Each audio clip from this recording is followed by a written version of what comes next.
You wake up one morning and realize you have been carrying a weight you never asked for.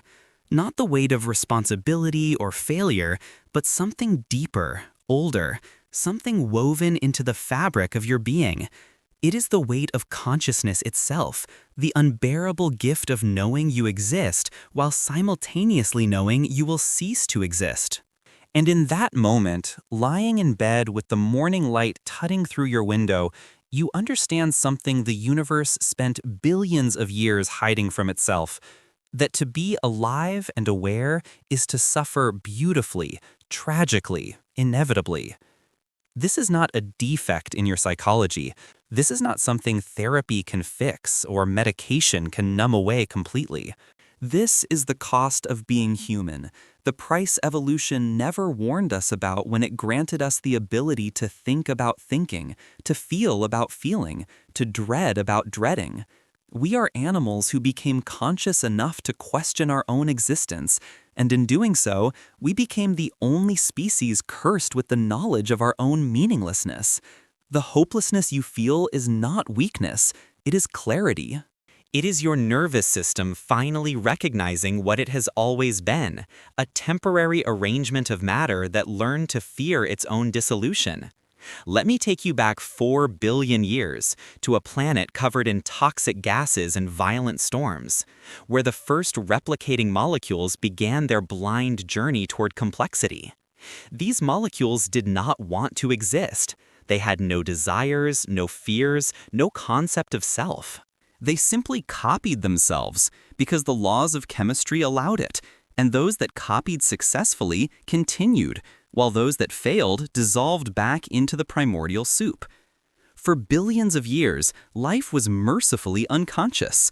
Single cells divided and consumed and died without ever knowing they were doing it. Even as multicellular organisms emerged, as nervous systems developed to help bodies navigate their environments, there was still no inner experience, no witness to the process. A worm moves toward food and away from danger, but it does not know it is a worm. It does not lie awake at night contemplating the futility of eating. It does not feel existential dread. Then something catastrophic happened. Brains became complex enough to create models of reality, and within those models, they created models of themselves. Consciousness emerged not as a gift, but as an accident, a byproduct of neural networks that grew too interconnected to remain silent. And with consciousness came the ultimate biological tragedy. An organism that could recognize its own impermanence, that could project itself into an imagined future and see its own death waiting there, patient and certain. Your ancestors, the early humans who stood on African plains and looked up at stars they could name but not reach, were the first creatures to carry this burden.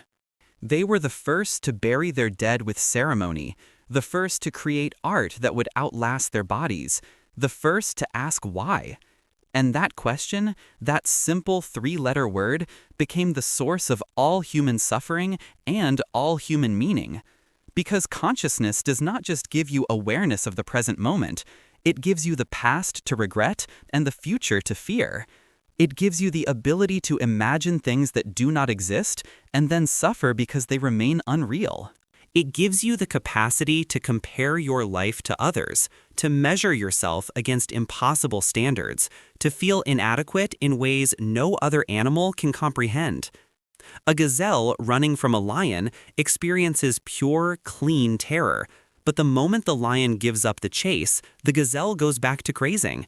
It does not develop post-traumatic stress disorder. It does not replay the attack in its mind for years afterward. It does not wonder if there is something fundamentally wrong with it for being prey. But you do. You carry every failure, every humiliation, every loss like stones in your pockets, and consciousness forces you to revisit them over and over, to turn them into narratives about who you are and what you deserve. Do you ever feel like consciousness was never meant to exist? Right, I have felt it too, if you understand. The neuroscience of suffering reveals something most people do not want to hear. It was designed to keep you alive long enough to reproduce, And it uses suffering as its primary tool. Your ancestors who felt constant anxiety about predators and food scarcity survived longer than the relaxed optimists who got eaten. Your ancestors who ruminated obsessively about social rejection maintained their positions in tribal hierarchies. Your ancestors who could imagine future disasters prepared for them and passed on their genes. You are descended from the most anxious, the most paranoid, the most dissatisfied humans who ever lived because those traits kept them breathing. And now you inherit a brain calibrated for a dangerous world that no longer exists, a threat detection system that fires constantly in an environment of relative safety, a status anxiety mechanism that compares you to billions of people instead of a tribe of 50. You feel hopeless because your neural architecture is still searching for predators that have been extinct for 10,000 years. You feel stuck because your dopamine system evolved to motivate short-term survival goals, not the abstract, long-term achievements that modern life demands. Every time you scroll through social media and feel inadequate, every time you lie awake catastrophizing about the future, every time you feel paralyzed by choices your ancestors never had to make, you are experiencing the fundamental mismatch between the brain evolution gave you and the world you actually live in. But here is where the darkness becomes beautiful. Here is where suffering transforms into something almost sacred. Because the same consciousness that makes you aware of your own insignificance also gives you the capacity to find meaning in that insignificance. The same brain that torments you with anxiety and self-doubt also allows you to create art, to love deeply, to understand physics and poetry, to feel awe at a sunset, even though you know it is just light scattering through atmospheric particles. You are matter that became aware of itself, and even though that awareness is painful, it is also the most extraordinary thing that has ever happened in this corner of the universe. For 4 billion years, life stumbled forward blindly, and then suddenly, in you, in this moment, the universe opened its eyes and saw it itself. That is not nothing. That is not meaningless. That is tragic and profound and heartbreakingly temporary, which is exactly what makes it valuable. A sunset is beautiful because it ends. Love is precious because it is fragile.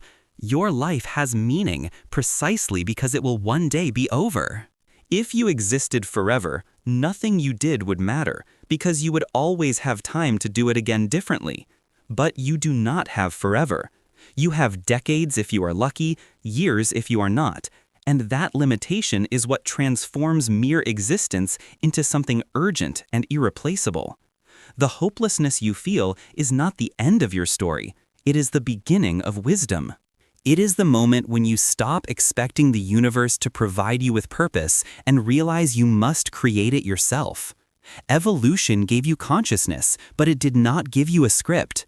Biology gave you the capacity to suffer, but also the capacity to decide what that suffering means. You are not stuck. You are standing at the edge of an infinite number of possible futures, paralyzed not by lack of options, but by too many options, which is a problem no other species has ever had to face. The gazelle does not choose its life. The oak tree does not decide what kind of tree to become. But you do. You have the terrible freedom to shape your own existence, to assign your own values, to create your own reasons for continuing. And yes, that freedom is terrifying because it means you cannot blame anyone else if you waste it. But it is also the only kind of freedom worth having. The beauty of suffering is that it proves you are alive in the deepest sense. Not just biologically alive, not just breathing and metabolizing, but consciously, devastatingly, magnificently alive. You are an arrangement of atoms that learn to feel emotions about its own arrangement. You are a collection of cells that somehow learn to love and grieve and hope and despair. The universe spent billions of years building you, and even though it did so blindly, without intention or plan, the result is still astonishing. You are astonishing. Not because you are special in some cosmic sense, but because existence itself is special. Because the fact that anything exists at all instead of nothing is the deepest mystery we will ever encounter. And you get to experience it. You get to be the universe looking at itself, thinking about itself, wondering about itself. That experience comes with unbearable pain, yes, but it also comes with unbearable beauty, and you cannot have one without the other. So when you feel hopeless, when you feel stuck, when consciousness feels like a curse you never asked for, remember this. You are participating in the most unlikely, most temporary, most precious phenomenon in all of existence. You are the universe's brief moment of self-awareness, a flash of light in an ocean of darkness. And when you are gone, that particular flash will never happen again. No one will ever see the world exactly as you see it. No one will ever feel exactly what you feel. No one will ever be you. And even though that thought might fill you with loneliness, it should also fill you with purpose. Because if you only get one chance to exist, if consciousness is a one-time gift that evolution accidentally gave you, then the only question that matters is, what will you do with it? How will you transform your suffering into something meaningful? How will you take the pain that consciousness brings and use it to create, to connect, to love, to understand? You do not need to be happy. You do not need to be fulfilled. You do not need to find some ultimate purpose that justifies your existence. You just need to be here, fully and completely, with all your darkness and all your light, for as long as you have. That is enough. That has always been enough. If you see beauty in the darkness of existence, you belong here. Subscribe and let us continue exploring what it means to be conscious, tragic, and alive.